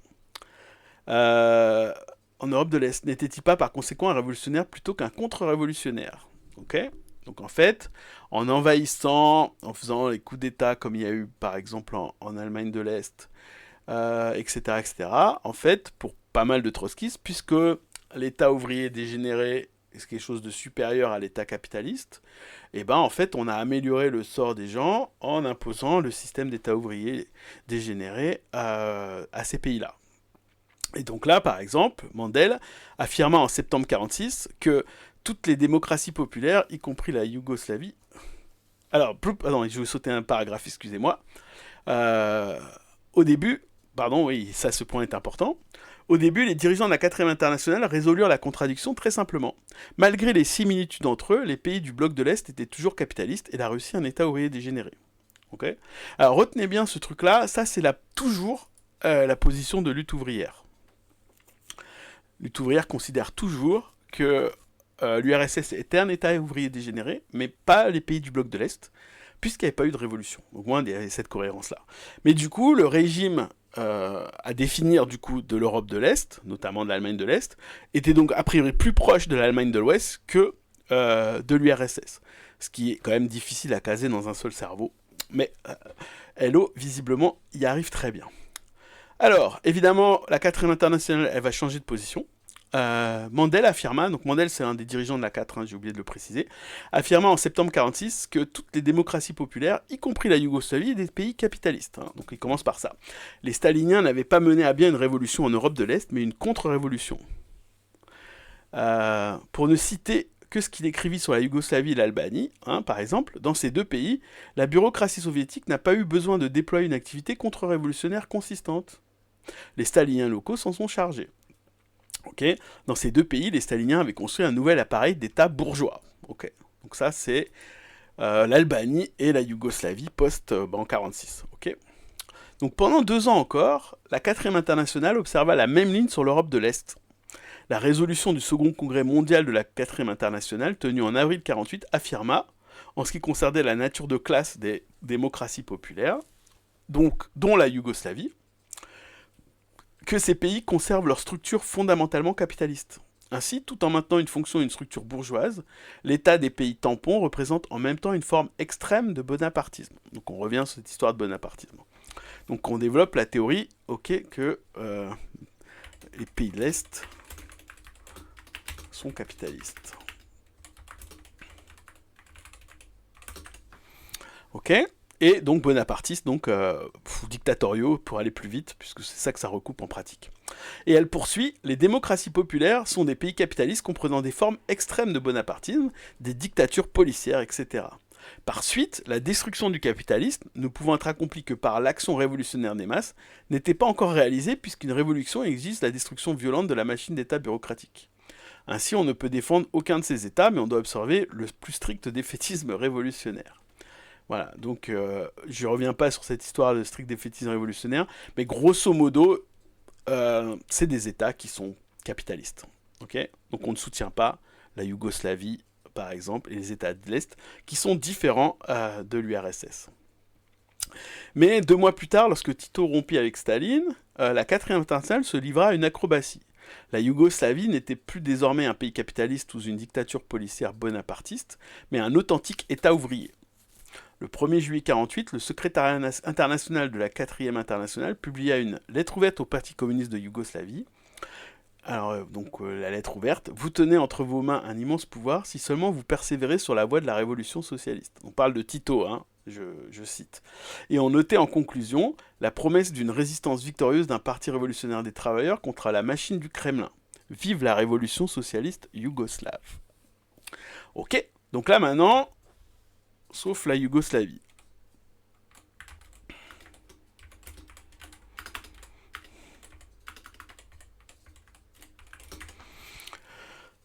C'était là une analyse aussi superficielle que la première, qui ignorait les vantardises de Tito au 5e congrès du Parti communiste de Yougoslavie en 1948, selon lesquels lui et ses amis savaient comment s'y prendre avec les trotsko-fascistes, qu'il avait traînés devant les tribunaux populaires et les avait condamnés à mort. Comme le formule la Borba, donc le Parlement du 4 juillet 1948, une poignée de trotskistes qui avaient montré pendant la guerre leur vrai visage de collaborateurs et des agents des envahisseurs finirent honteusement devant les tribunaux populaires. Donc là, il dit que la 4e internationale commence à saluer Tito, alors que Tito, c'est un tueur de trotskistes. Donc c'est ça qu'il reproche à Tito. Ok. En plus des zigzags de ce genre qui se produisaient constamment, Michel Pablo, donc c'est un autre dirigeant de la 4e internationale, un secrétaire général, instaura une nouvelle ligne selon laquelle le bloc de l'Est était constitué d'États ouvriers d'un type extrême. Donc voilà, un autre truc qu'ils ont sorti. Donc en 1949, il introduisait la notion de siècle d'État ouvrier déformé. En avril 1954, donc là on est après la mort de Staline, hein, donc là clairement l'URSS elle n'a pas disparu. Donc en 1954, Pablo écrivait « Prise entre la menace impérialiste et la révolution mondiale, la bureaucratie soviétique s'est alignée sur la révolution mondiale. » Donc là on a carrément un alignement total. En prime, la bureaucratie soviétique...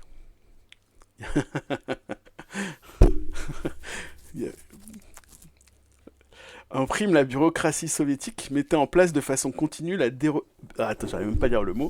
débureaucratisation et la libéralisation pleine et entière du régime. Alors, libéralisation, ici, c'est traduction de l'anglais pour dire qu'on ouvre les droits. Hein, c'est pas le côté libéral, capitaliste. Donc, Pablo devient un apologiste du stalinisme. Donc, du coup, les trotskistes commencent à dire, vu que c'est un État ouvrier qui est stable, dans un monde capitaliste, eh ben, cet État ouvrier, il est mieux que le capitalisme lui-même. Okay, quels que soient les massacres, etc., l'état policier, etc., etc. D'accord. Donc, s'il devait y avoir des siècles d'état ouvrier déformés, quel rôle restait-il au trotskisme et à la révolution des travailleurs? Et oui, si à partir du moment, comme on disait, il y a plus de types de Pokémon que d'états ouvriers qui vont durer des siècles et des siècles, et que ça c'est mieux que le capitalisme, ça devient en fait un horizon politique, l'état ouvrier dégénéré, ou en tout cas déformé, et plus du tout la révolution.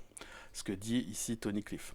Le stalinisme, une fois dépeint sous de telles couleurs progressistes, le trotskisme paraissait désormais sans objet. Donc il a raison, c'est plus la peine d'être trotskiste si tu dis que c'est 100 fois mieux l'URSS. Alors, quelqu'un qui alla plus loin que Pablo dans la distribution de brevets d'État ouvriers à toutes sortes de pays fut Posadas, le trotskiste argentin, dirigeant d'une des versions de la 4e internationale. Donc Posadas, lui, est aussi, vous allez voir, c'est assez gratiné. Donc en plus des pays d'Europe de l'Est, de Cuba, de la Chine, du Nord, Vietnam, de la Corée du Nord et de la Mongolie extérieure, Posadas découvrit que tout un ensemble d'autres pays étaient des États ouvriers.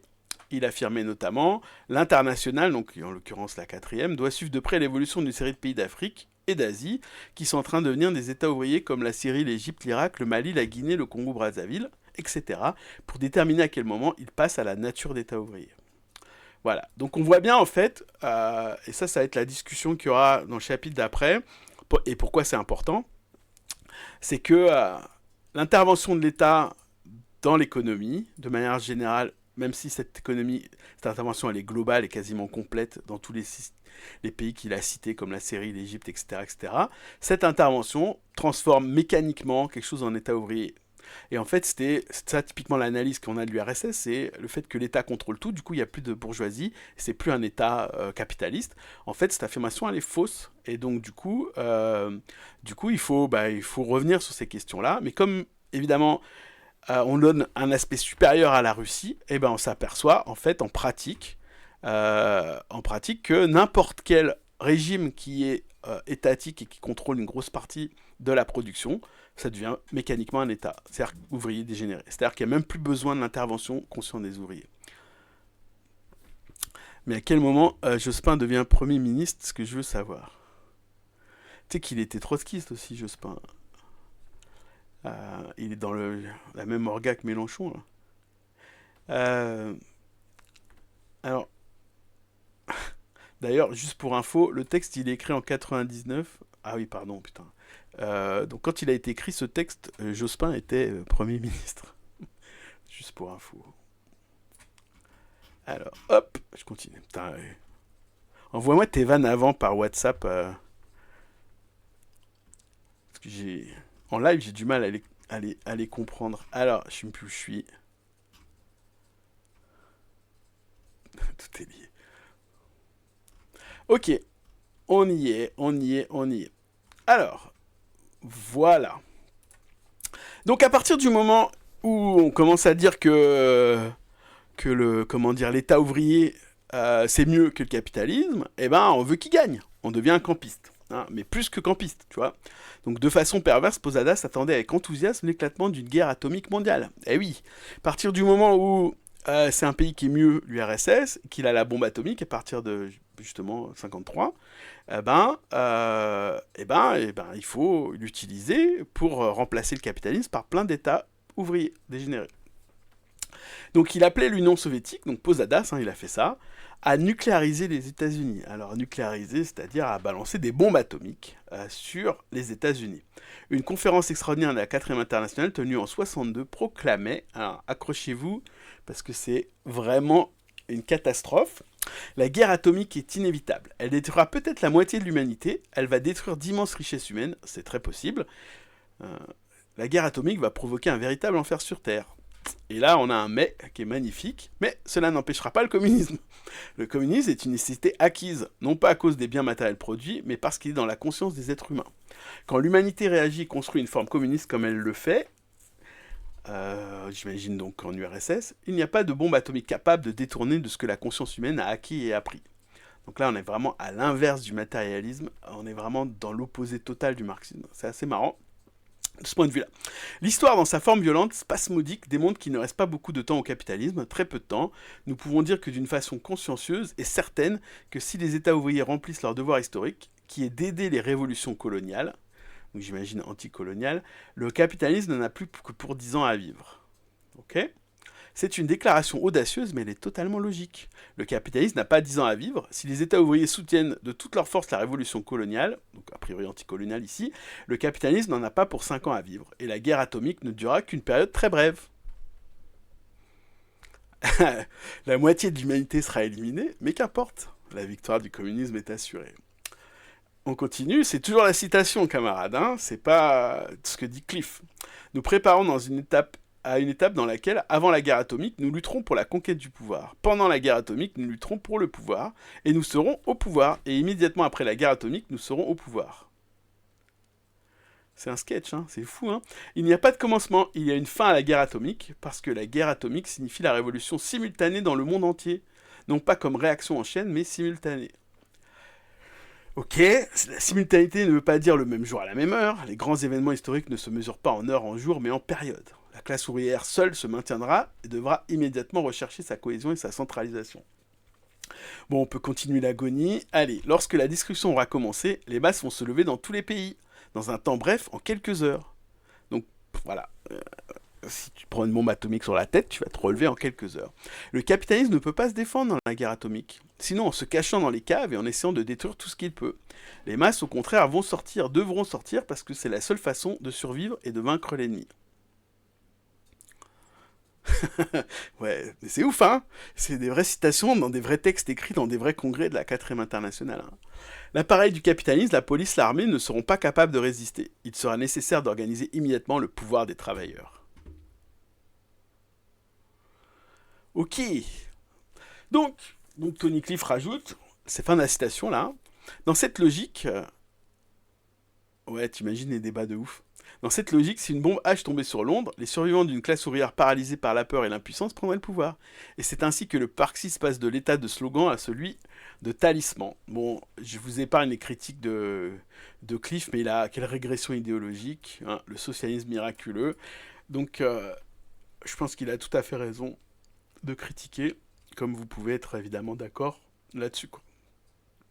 On est arrivé à ce point-là de défense qu'on peut exporter le communisme en exportant la forme qui serait en fait le capitalisme d'État, qui serait en fait la forme qui serait l'État ouvrier, y compris par la mort de quasiment toute la classe ouvrière, en tout cas sa moitié. Voilà. Mandel, Pablo et Posadas viennent de la même écurie. Donc ça, c'est la charge contre Mandel, Pablo et Posadas. Hein. Donc ce texte, il est très dur vis-à-vis des grands dirigeants de la 4e internationale. Le trotskisme dogmatique qui s'en tient à la parole de Trotsky tout en la vidant de son esprit.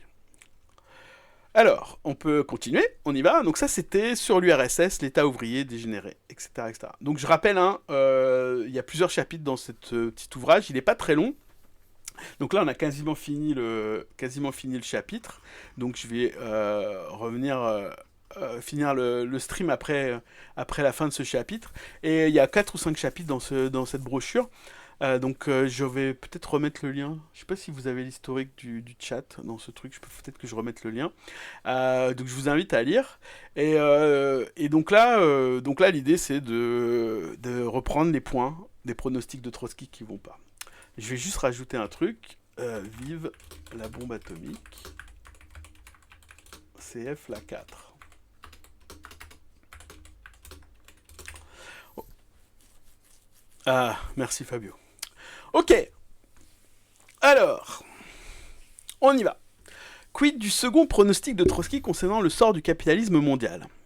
Confronté à une période de développement et de prospérité qui va être la plus longue dans l'histoire du capitalisme, la conférence d'avril 1946 de la 4e internationale déclarait, donc là encore une fois, hein, on ne peut pas trop reprocher de Trotsky de s'être planté. Là, ce qu'on reproche essentiellement, c'est aux gens, quand ils ont vu la réalité de ce qui se passait, ils n'ont pas voulu remettre en cause le truc de Trotsky par une espèce d'aveuglement un peu idiot. Donc, dans la conférence d'avril de 1946 de la 4e internationale qui déclarait « Il n'y a aucune raison de penser que nous soyons en présence d'une nouvelle époque de stabilisation et de développement capitaliste. La guerre a aggravé la désorganisation de l'économie capitaliste et a détruit les dernières possibilités d'un équilibre relativement stable dans les relations sociales et internationales. » Ou encore, le retour à l'activité économique... S'il y a moins de bourgeois, ouais, mais ça veut dire que tu tapes de manière homogène les bourgeois et les ouvriers. Donc il y a peut-être moins de bourgeois, mais il y a beaucoup moins d'ouvriers. Ah oui, c'était la blague. Putain, c'était pas une vraie analyse. En fait, je crois que ma caméra, elle est à gauche à chaque fois alors qu'elle est là. D'ailleurs, t'as vu, Kevin, j'ai mis une caméra finalement. Oui, oui, non, désolé, désolé. T'es un ostrowskiste, ouais. Désolé, comment dire, faire les deux en même temps, je vais y finir par y arriver, hein. Ouais, puis j'ai vu, on voit pas le bordel, hein. C'est ça qui est bien. J'ai coupé l'angle. Euh, donc c'est mieux que la cam ou pas? Est-ce est-ce qu'il faut laisser la cam ou bien, ou bien couper? Je sais pas. Vous me direz. J'imagine que c'est mieux. Je sais plus c'est qui. C'est Olivier qui m'a dit que ça focalisait un peu l'attention, hein. Ah, c'est mieux, ok. Ah! Ouais, Chinès, ça va? J'avais pas vu que t'étais là. T'as pas un Minitel pour...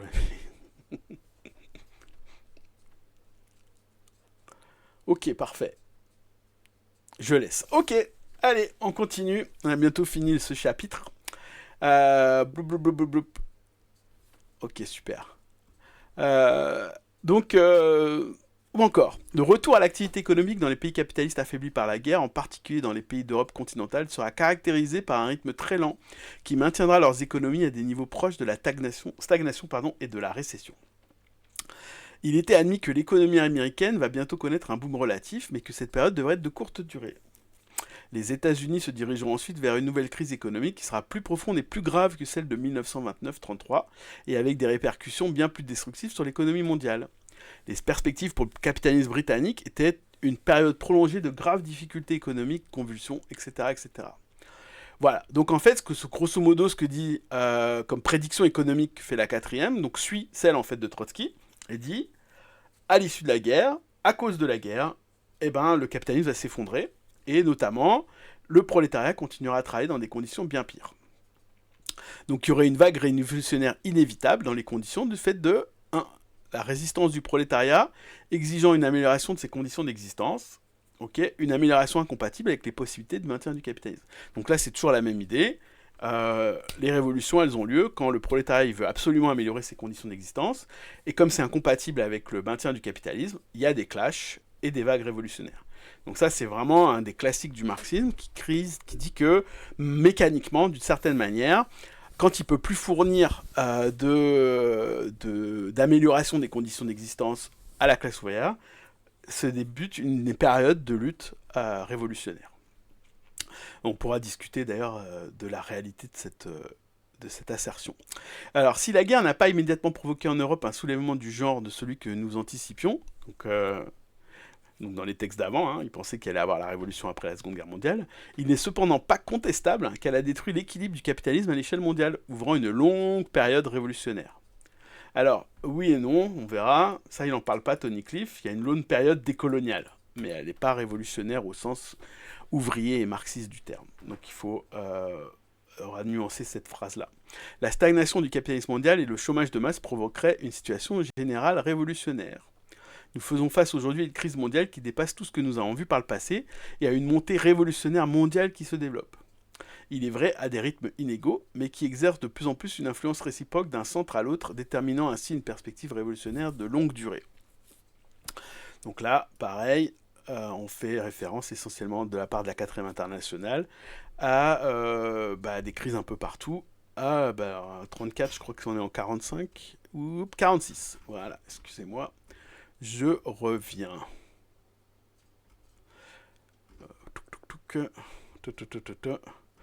Une situation générale, voilà, blablabla.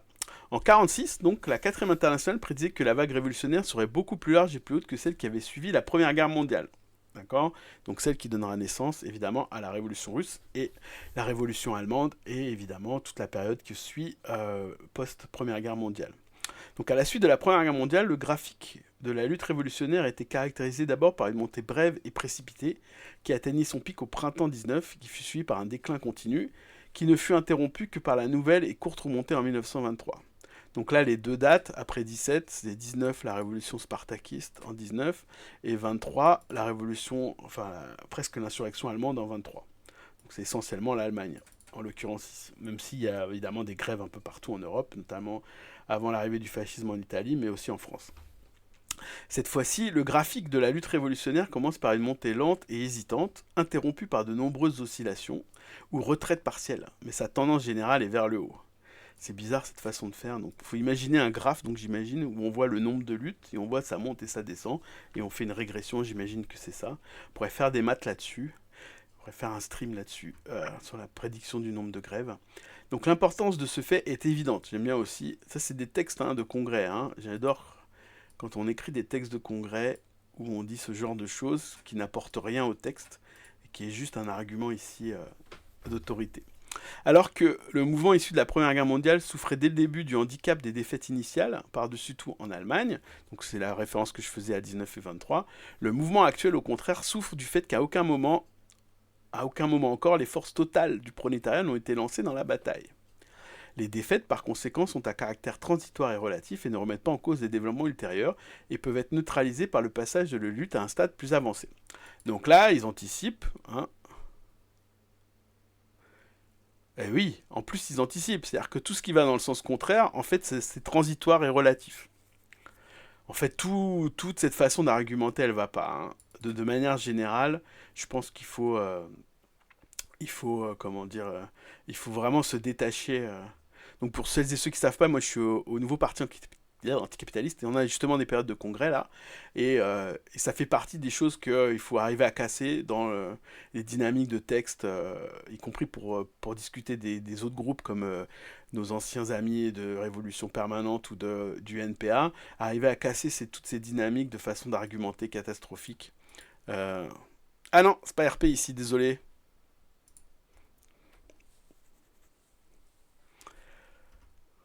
Ah, c'était peut-être pas une vraie question. Mince. Zut, je me suis encore fait avoir. Non, non, Tony Cliff, c'est même pas d'ailleurs techniquement le NPA, mais bon, j'expliquerai plus tard tout à l'heure pourquoi. Ok. Ok, donc la seule alternative envisagée était que si la vague révolutionnaire n'aboutissait pas à une victoire prolétarienne, la démocratie bourgeoise serait très rapidement remplacée par des régimes fascistes. Et donc il prévoit à l'issue donc de... s'il n'y a pas de victoire, vu que le capitalisme il s'effondre... Non, mais c'est bon. Je vais m'y faire, c'est mon premier stream. Donc du coup, je suis pas encore au taquet là. Il faut être, comment dire... Ah mais attends, c'est pas RP ici. Ah fuck. Ah oui, c'est ça. C'est kappa. Pourquoi il y a marqué kappa là? Je comprends pas bien ce que ça veut dire kappa. Ça doit être un truc que je comprends pas du stream. Ah, attends, je vais juste vérifier ça vite fait. Ok. Ok. Allez, on continue. Donc, grosso modo, on continue. Si le capitalisme s'effondre, il va y avoir donc la révolution. Capitalisme s'effondre. Ça implique... Oh putain. Ça implique la révolution.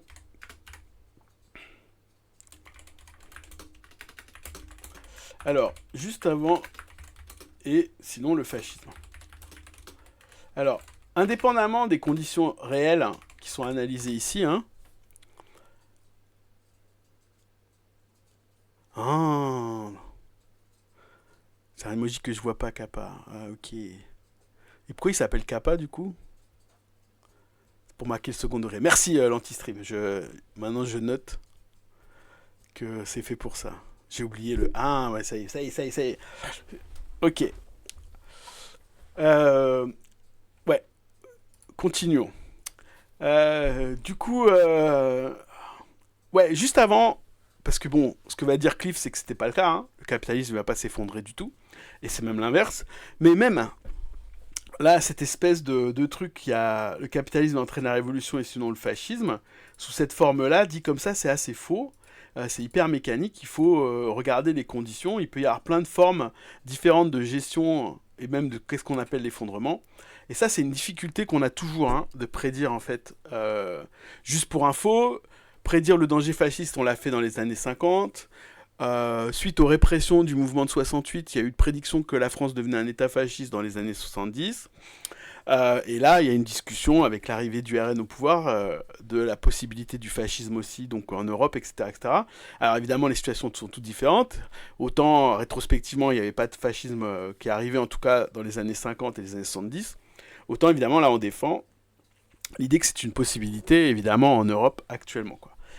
Néanmoins, il faut toujours s'attendre enfin, toujours remettre en cause de pourquoi est-ce qu'on pense que ça va arriver, et l'espèce de mécanicité qu'il y a à chaque fois que si le capitalisme tape sur les gens, il n'y a pas nécessairement de révolution. Et il n'y a pas nécessairement de fascisme non plus, c'est pas automatique.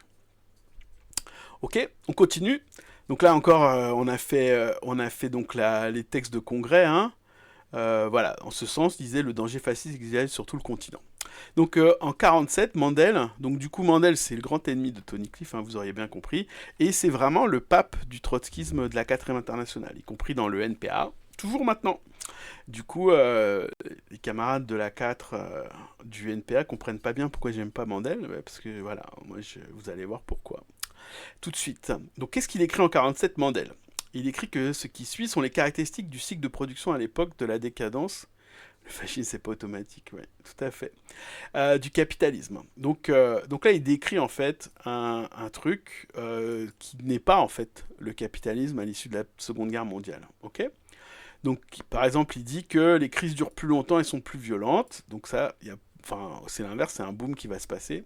Le marché mondial cesse de croître globalement, donc c'est l'inverse. Alors, il ne pouvait pas savoir Mandel, mais on vit quand même dans un monde où il y aura essentiellement un marché d'armement développé, qui va développer la télévision, le radar, les ondes, les microprocesseurs, enfin en tout cas les transistors, et tout ce qui freinera pour la révolution informatique. Etc., etc. Donc c'est plus du tout en fait le monde qu'ils avaient vu, c'est pas celui qui s'est passé quoi. Voilà, plus de développement global des forces productives à l'échelle nationale, ça c'est faux aussi. Et il n'y a plus d'amélioration globale du niveau de vie des travailleurs d'une reprise à une autre. Donc ça aussi, il décrit en fait la période du boom des 30 glorieuses post-seconde guerre mondiale comme plus d'amélioration globale du niveau de vie. Et c'est quand même l'époque qui est associée, en tout cas dans les démocraties occidentales, à le fait d'avoir une télévision, avoir un frigo, avoir un machin, etc., etc. Y compris, on quitte pour certains... Voilà, il y a tout au contraire, hein, un développement du niveau de vie, en tout cas pour ces pays-là. Donc évidemment, Cliff dit quel monde de fantaisie. Évidemment, il critique très fortement Mandel. Voilà. Et alors, quelqu'un qui lit aujourd'hui pour la première fois les déclarations de Mandel, de Pablo, de Posadas et de la 4e internationale, donc probablement une partie d'entre vous aujourd'hui, ne peut qu'être choqué de ce que les êtres humains doués de raison aient pu véhiculer de telles illusions. Et il n'y a pas plus aveugle que celui qui ne veut pas voir. Les dirigeants du mouvement trotskiste ont fait des efforts démesurés pour imiter de voir la réalité. On ne peut qu'en être rétrospectivement stupéfait. Donc surtout Posadas. Hein. Mais pour comprendre le refus des dirigeants trotskistes de faire face à la réalité, on doit comprendre aussi quelle souffrance cette réalité leur infligeait, en réduisant à néant leurs grandes espérances. Le mouvement trotskiste se comportait comme des sectes chrétiennes qui, au XVIe et XVIIe siècle, se raccrochaient aux idées du Moyen-Âge, alors même que le vieux monde se désintégrait et que s'établissait le nouvel ordre capitaliste.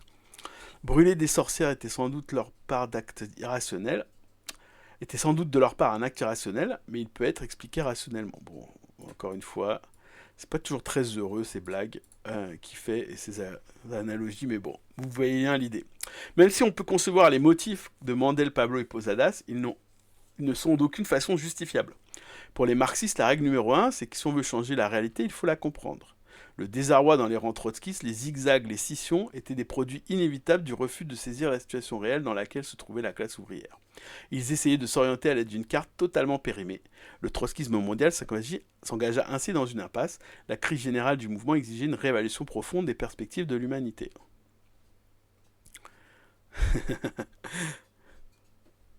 C'est parce qu'il a pas mis de capa que tu aimes pas ces blagues. Ah non, je les aime bien, c'est juste que j'ai mis du temps à les comprendre. Ah, les blagues de putain, oui.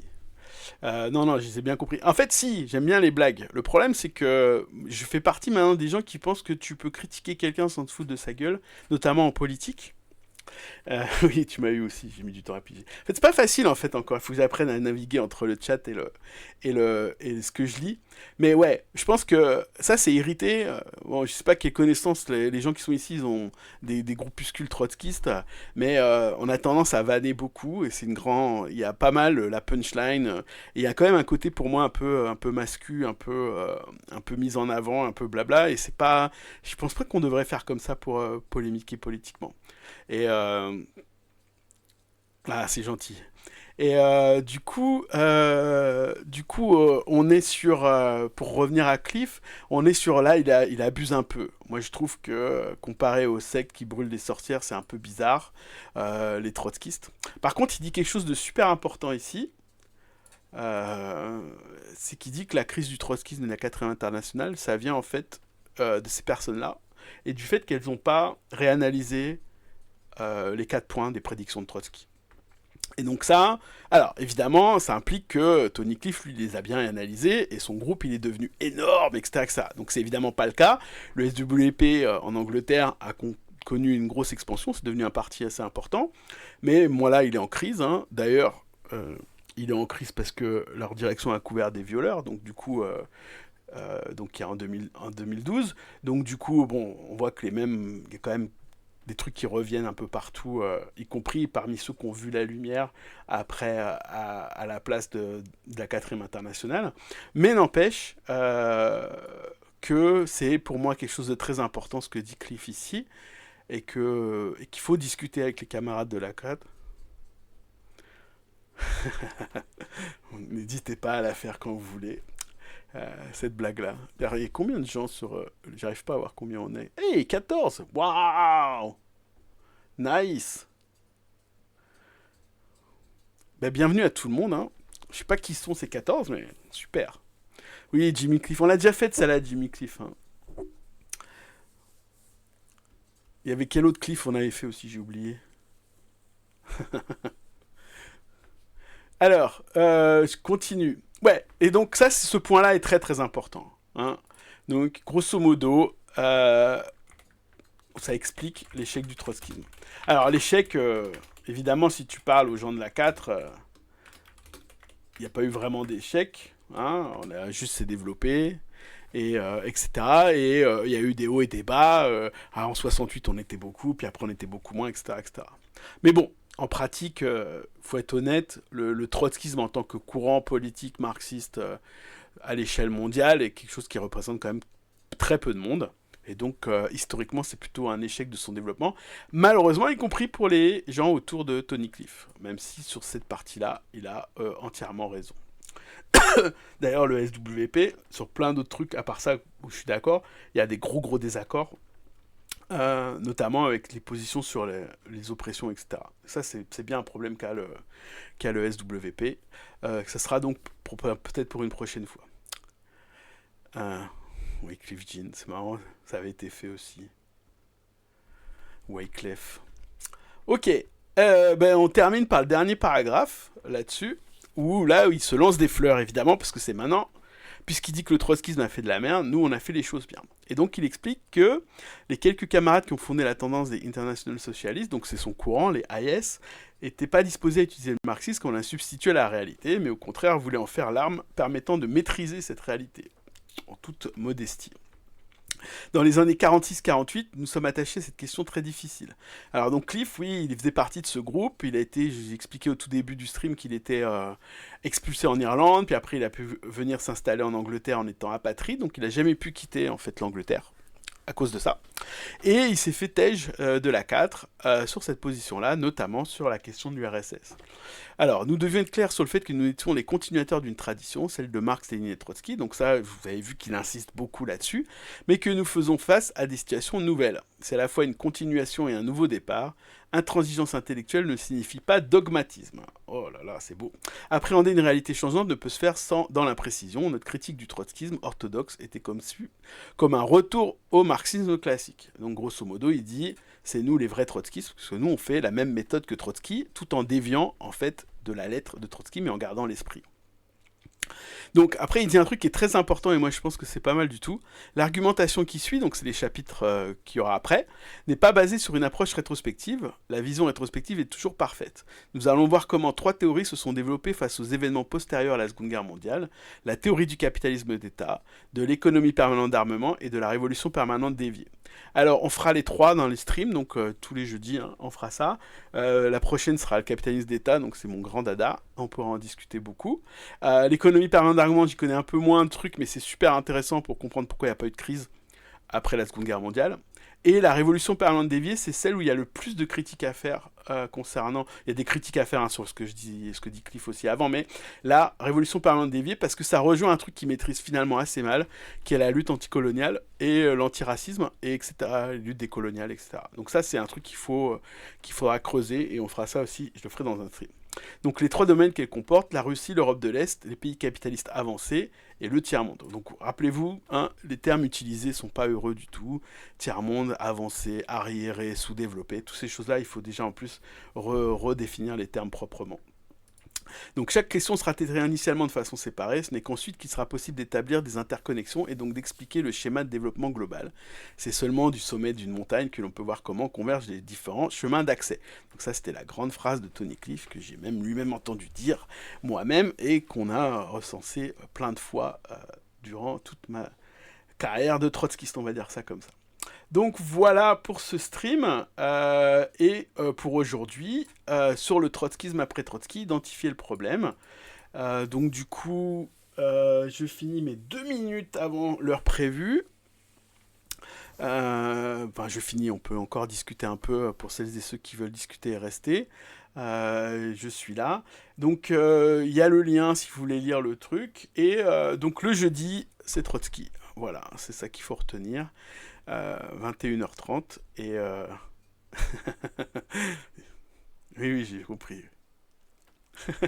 Celui-là tu m'as pas eu pour le coup et donc voilà et donc capitalisme d'État. Alors peut-être que capitalisme d'État vu que c'est quand même hyper important, combien même mes camarades du NPA considèrent que c'est pas le cas, on va peut-être faire deux streams puisque je vais rajouter des trucs en plus du bouquin, donc à voir. Voilà.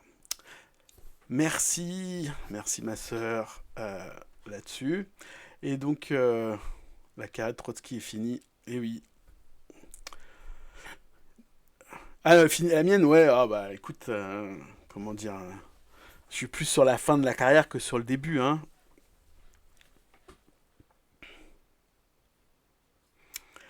Donc, merci Émilie, merci Anne. Merci à vous et puis n'hésitez pas s'il y a des des trucs à améliorer machin et puis si c'est pas trop chiant, merci, c'est très gentil et je sais qu'il y a une partie de ma famille qui regarde et en général leurs critiques sont extrêmement violentes donc du coup j'aurais merci ça c'est cool. Voilà, alors, sur le stream, il n'y aura pas que du marxisme, hein. C'est le social-démocrate. Ah, il est là, lui. Espèce de neuil. T'as écouté au moins avant de me traiter de social-démocrate. Donc je parle à Ruby Banana. Je suis arrivé à la fin. Ah bah évidemment, t'écoutes que dalle, toi. T'es un chacal. Ok. Bon jeudi prochain, t'es là, c'est capitalisme d'État, là. Tu vas enfin comprendre les trucs que tu... J'écoute pas les réformistes. Ouais, ok. Ok, on règle ça dimanche soir. Ok, merci à tout le monde. Et puis donc, ah oui, juste plein de trucs. Je disais que, pour le stream, je disais qu'il y aurait pas que de... Ah, ça rose direct, mais lui, il est sans filtre, lui. Je disais quoi? Ouais, je disais qu'il y aura jeux vidéo et maths. Donc si ça vous intéresse, ce sera probablement les autres jours que le jeudi.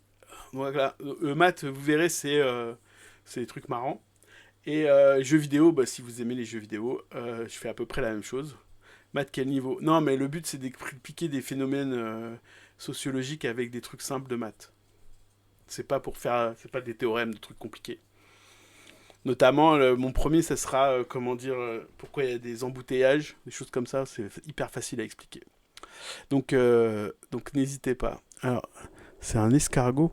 C'est quoi l'emoji escargot? Ça dit quoi du coup? Fricnomate. Friconomate, ouais. Ah bah, il y a marqué geek, hein. Voilà. Genre des tours de magie mathématiques. Ouais, non. Non, des trucs plus.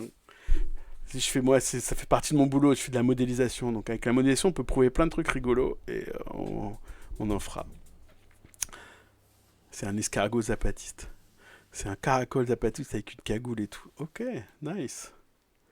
Ok, en tout cas, merci d'être passé. Et donc oui, le dernier point, putain, je vais finir par finir ce que je voulais dire. Ce truc-là est en replay, il sera posté sur YouTube, sur la chaîne qui s'appelle Geek Leningrad aussi. Et donc n'hésitez pas, voilà. Les extensions de corps, c'est pas sur cette chaîne. Non, désolé Fabio, c'est mort. Après, on peut faire une chaîne exprès, hein, si tu veux, mais je suis vraiment pas au niveau, moi, pour les extensions de corps. Et pourquoi on peut pas modéliser la fin? Mais si on peut, il y a une équation d'ailleurs pour ça.